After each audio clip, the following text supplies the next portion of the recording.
citez également dans vos livres une sorte de filiation entre Kinsey et Darwin. En somme, nous serions tous des bonobos pansexuels, sauf que Kinsey ne précise jamais que la sexualité chez les bonobos est un instrument de pouvoir et de soumission. Et l'on voit donc deux conceptions de l'être humain qui s'affrontent, soit c'est une bête de sexe, soit c'est un être d'esprit. Et dans la mythologie grecque, le pansexualisme renvoyait aussi au démembrement, à la psychose, au cannibalisme, confère Dionysos. C'est une pente glissante très dangereuse pour notre civilisation humaine, à mon sens, qui s'est toujours structurée autour des interdits de l'inceste et ses dérivés, on ne touche pas aux enfants, et du meurtre et ses dérivés. Il est interdit d'effracter psychiquement un enfant, de le traumatiser. Que pensez-vous de tout cela? I know she said something about Darwin. Okay. Let's go back to Darwin and Kinsey. Kinsey wrote his thesis on Darwin. All right. Then Hefner wrote his thesis on Kinsey. I love that, you know. The continuation. Huh? You hear that? Yeah, it's amazing. Anyway, but Kinsey, of course, really didn't agree totally with Darwin because he believed that we're no different than insects. Darwin gave us, you know, thought the ape or the chimpanzee were closely, but Kinsey argued. He said, I think I'm quoting it accurately.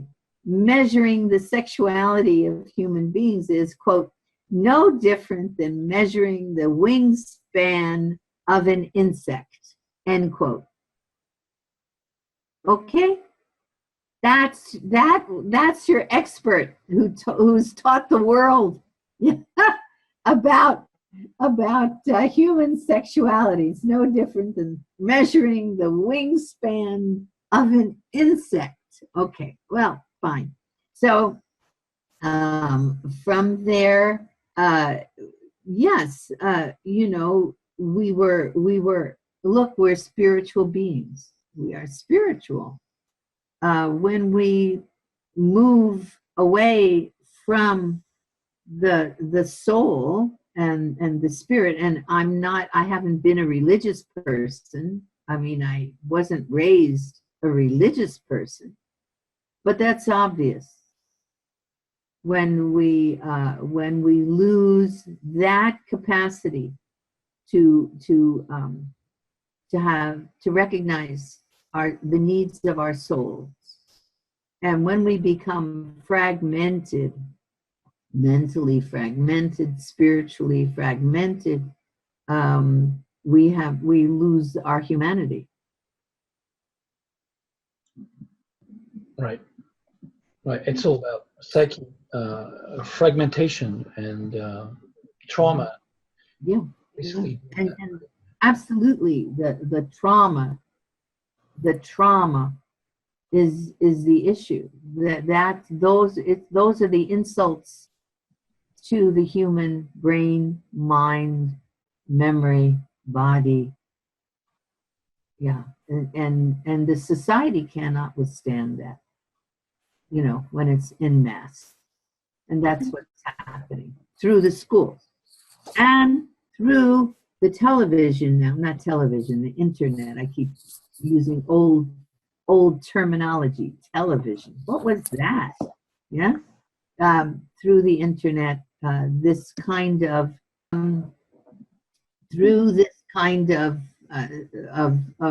violence that we saw, that we say is described in the investigating YouTube thing, the Disney violence, the Disney assault on billions of children. My God, it's because these children, no, not billions, I guess trillions, but they view this stuff time and time again. You know, they go back and they view what's on that video. They can do that. And it looks to their parents that they're watching a Disney, you know, something. And they view those things, and viewing that over and over and over again, you know, Elsa I think it was Spider-Man buried up to their necks, and the Joker coming and defecating all over them, all over them. A young lady taking off her clothes to seduce Spider-Man, all these things to your heroes and your heroines. This absolutely spawns imitative behavior. Mirror neurons, what we know about the mirror neurons. What we know about the mirror neurons tells us that what's going on in the classroom, sexualizing children in the classroom is transferred from one child to another. Sitting in that classroom when the teacher is talking about sexual things, when they're reading, and the books that they get, my gosh, the books that are designed to sexualize the children as well, novels and so on, denied their real history, denied actually the meaning of education, which would give them honest history, which would give them geography, which would give them critical thinking, which would expose them to plays that are worthwhile. Even Shakespeare has been taken over by these guys and done in drag and that kind of thing. But meaning that changing the meaning of everything. So this was not the reason for actual education, public education. It was to educate children and educate them with reality, which is real history and real biology, real psychology. I don't know about psychology, but anyway, so those are my thoughts. I think you can measure the lack of real education by the gross income generated by revenues generated by the Marvel Studios, with all those superhero movies. Yeah.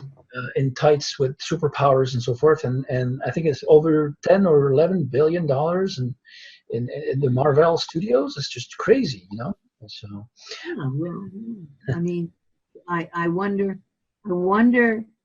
the real impact is when those heroes get translated into the internet, obscene internet people that are doing dastardly things to Elsa and to these other and to her sister and so on.